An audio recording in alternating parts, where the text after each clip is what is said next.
Hello everyone, so this is a demonstration of the workspace section that's within LandHawk. So over here on the top right hand side is where you'll find it. So if we click on that here, what you can see is this opens up the section, and what you can start to do is effectively save all of your sites down. You can organize this however you want, and there's numerous ways that you can do this within LandHawk, which I'll show you in the video.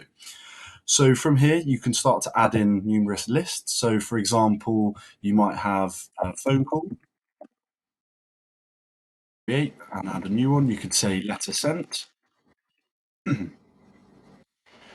you could then have add a meeting. So these are just some example ones. You can have whatever you want, and there's absolutely no limit as to how many you have in here. What you can also do is click on these three dots and you can change the color. So you might have a different color for each of them. You can then obviously rename them where you'd want. And then what you can also do is when you have data in there, particular sites, you can click the export button. And what that will do is it will download you a CSV file of the information for that particular site or numerous sites that you have in there. So if we go back to the map view, if we then turn on our HM registry boundaries, what we can then start to do is save some sites. So if we click on a particular parcel of land, if you then click over here, this button, it says create site card. You can then call it whatever you'd like and give it a description. And if you then click create, as you can see down the bottom, it says successfully created site card. So over here in the workspace section, it puts it into this. We can then drag and drop these into any particular one. So for example, you might have sent a letter, but then you've had a phone call. You can then move it into this section. These are movable as well, so you can change all of these around, and so are these. And from here, you can then obviously click on it, and it will give you the site card information.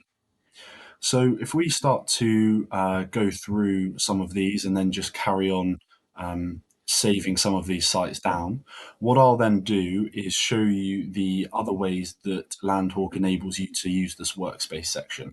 So if I just save a few more of these here,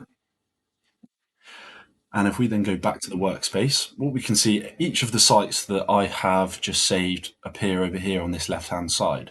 Now, if we click over here, these three buttons, we've got the option to organize the workspace section or the Kanban board by proprietor name or by area. Now, once you click on these can't be undone. So if we go by proprietor name to start with and organize, what we can see is straight away it's put everything that is privately owned into one section here, as we can see. And then if there's a company ownership or we've got a particular name, it'll list that in there for you as well. What you can also do is click over here and then go by area.